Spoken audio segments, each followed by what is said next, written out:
Hi, I'm Emily Taylor. Thank you for joining me in this Flora and Felines Quilt Along. So this is the first video, and in this video I'm going to demonstrate doing Miss Murph. I'm going to collage her for you. So in order to get started for that, you can use either the complete pattern, which is for the quilt that you see here, or you can use an individual pattern. Both are available at collagequilter.com. If you purchase the individual kit, the template comes in a full-size template, okay? If you are using from the complete pattern, what you'll do is cut these pages out and tape the template together like this. So once you're at this point, then you'll trace trace the cat, including all the variations in gray, onto your parchment paper. Okay, so get that done, and then let's go work on getting our fabric ready. Okay, so I have prepared the majority of this fabric that comes in the kit that you might purchase. You can see that it has the steam-a-seam. Leave that paper on. I'm just going to show you real quick with these last few pieces how I do this. So steam-a-seam comes in sheets like this or in a roll. So I'm going to peel back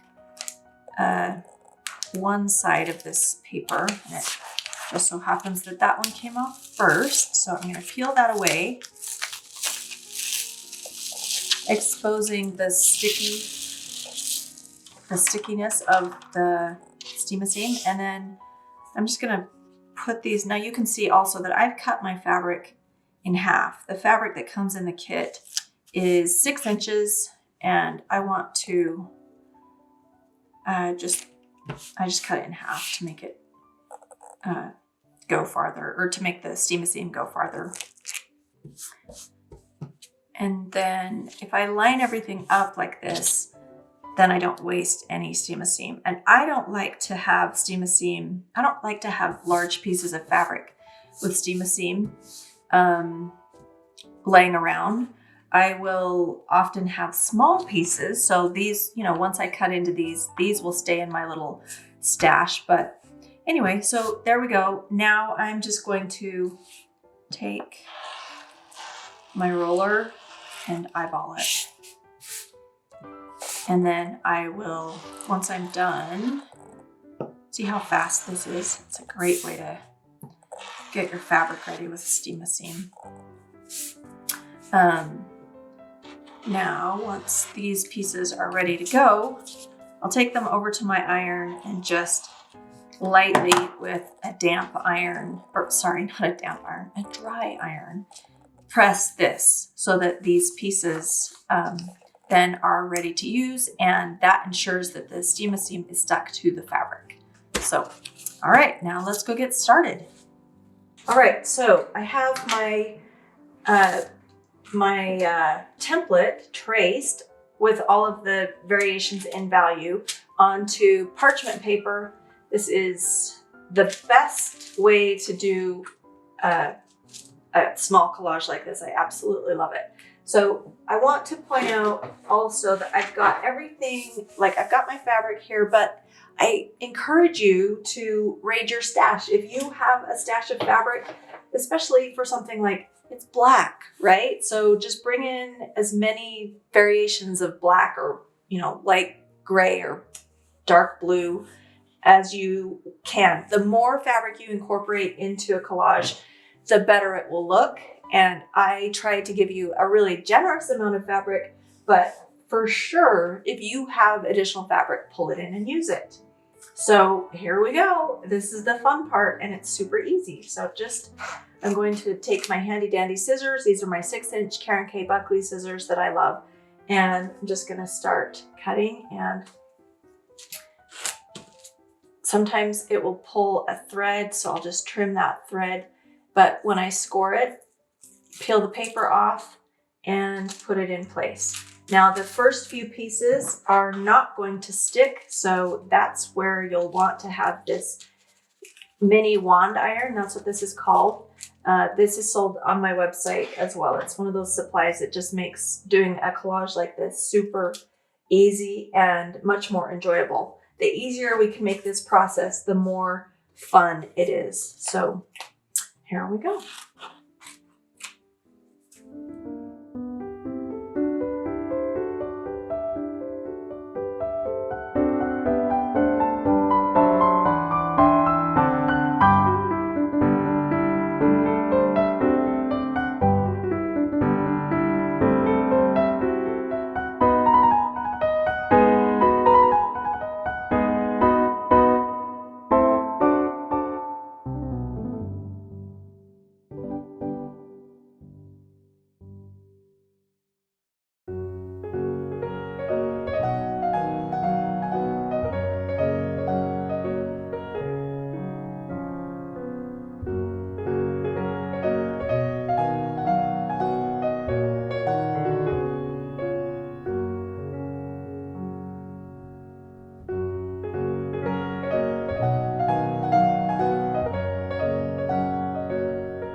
I'm going to demonstrate how to do the eyes. You can see I have the rest of the cat done. And as soon as I put the eyes on this cat, it's going to really come alive like my real cat, who is sitting right here. This is Big Blue. He weighs about 15 pounds. He's a big boy, aren't you? Oh, and you can see he's sitting on the Flora Felines Quilt. Okay, so what I'm gonna do is I'm gonna take my blackest black fabric. And this might be on the reverse side of something, so pay attention. You can see that it's just a hair darker, and we want it to be as dark as we can get. Now I'm going to, it's been prepared with Seam, of course. I'm going to peel this back. And I moved my template down because you're going to need your template. I'm going to trace the black side, or the black of his eye, the pupil. And I may end up doing an outline. In fact, I think I probably will. But for now, let's just draw these. Let's do it one at a time so I don't lose which one it goes to. Sometimes when you put that tracing back, it's a little hard to see. So you can go over it again on that side with your pencil. Then take your iron and press that again. So let's just mark this. This is the left eye. And then let's do the right.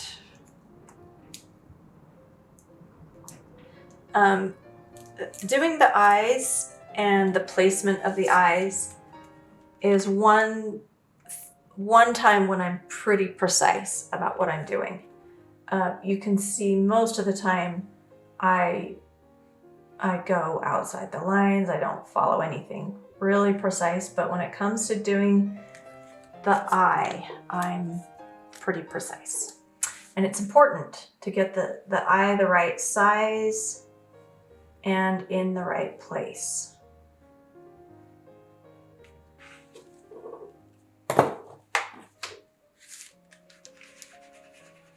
Okay, now the next thing I'm going to do, I did not put green scraps in, or maybe we did.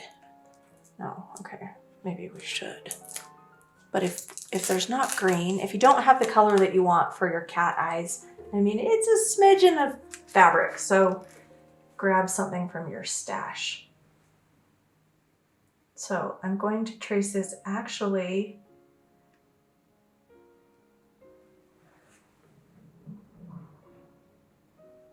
like this.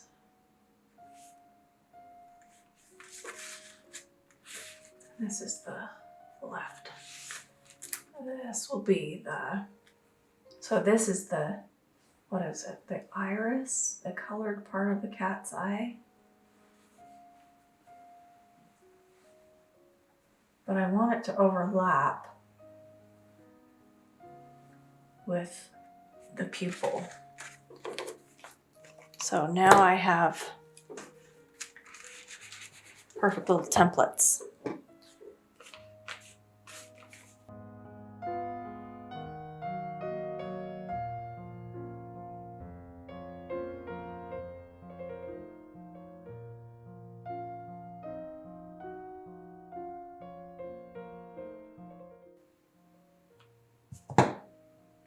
Okay, this was that eye. So I'm gonna put, I think I'm good. Well, what I'm gonna do is I'm gonna build it right here, and then we'll take the whole eye and put it on at the same time. So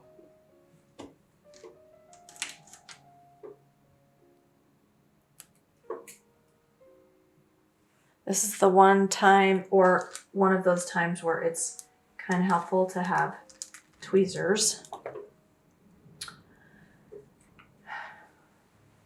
Okay, so that's the eye. Now I'm going to cut out the left pupil.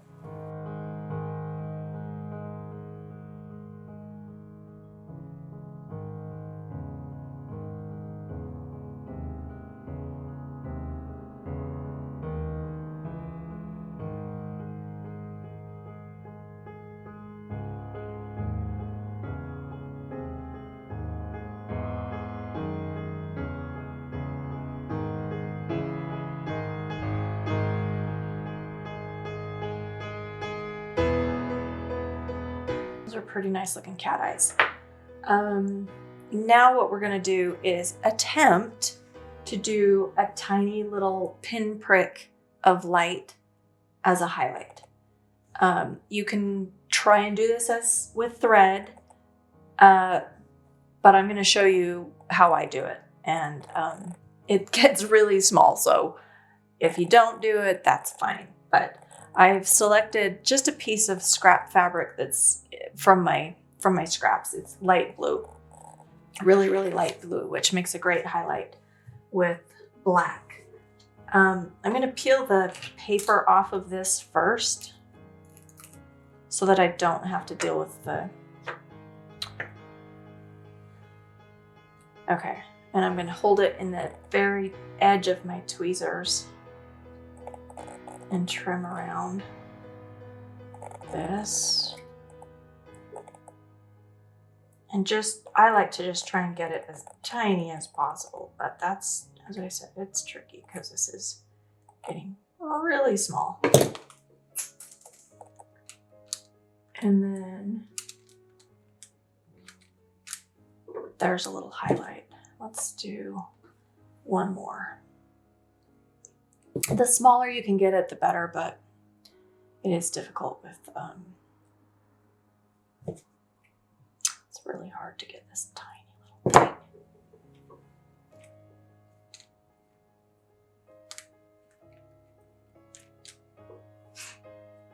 And I'm actually gonna see if I can get this one a little smaller. I know that's crazy, but I like the smaller ones. Okay, oh, there we go. Oh yeah, that is so nice.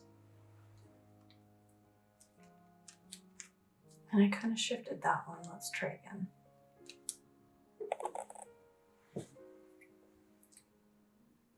Don't lose it. Ooh. Okay. Really, it's just a matter of threads right there. Okay, there. Now, wait for it. Move that one right there. Okay, there. Now, let's press these. So we're pressing the whole eye together. Now, I'm going to take that eye and set it right here. And I think that looks really good. The other option that I have at this point is if I want to kind of outline that eye so that it shows up a little bit better. So you can leave your cat like that, or we can put these on the black like this and then trim around it. So it gives it just a very, very faint little outline. And just like when you line your eyes with eyeliner, that's what this does. Just kind of emphasizes those eyes and makes them look really cool. You can overdo it, so try to see that. It's just a, oh yeah, I think that looks good. What do you think, Amelia? Mm-hmm. Okay. So now I'm gonna press that whole thing to the background, the black. Now this is the one time where I tend to layer things up a little bit. So there are a few layers on this one, but man, it makes the eye look so cool.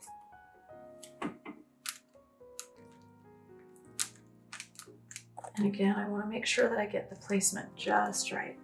Yes, I like that. That looks good. So let's put this on some black too.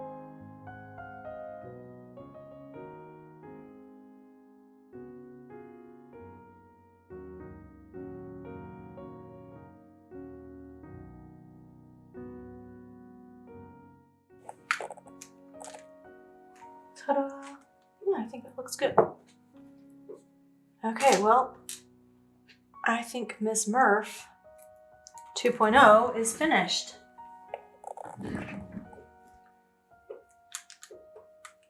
Again, I'm gonna lift up just a little bit and make sure I've got this right where it needs to be. Okay. There. I think she looks good. What do you think? Really good. Now, at this point, nothing has been pressed down except those eyes. So if there's something that I want to change, for example, if I want to pull this out and let's say I want to use that lighter gray in place of it, now I can still do it because nothing has been pressed to each other. So let's see. I think that will be pretty cute. Kind of emphasize her cute little face.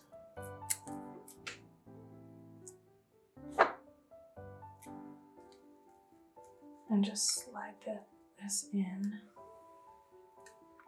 Maybe twist it around a little bit.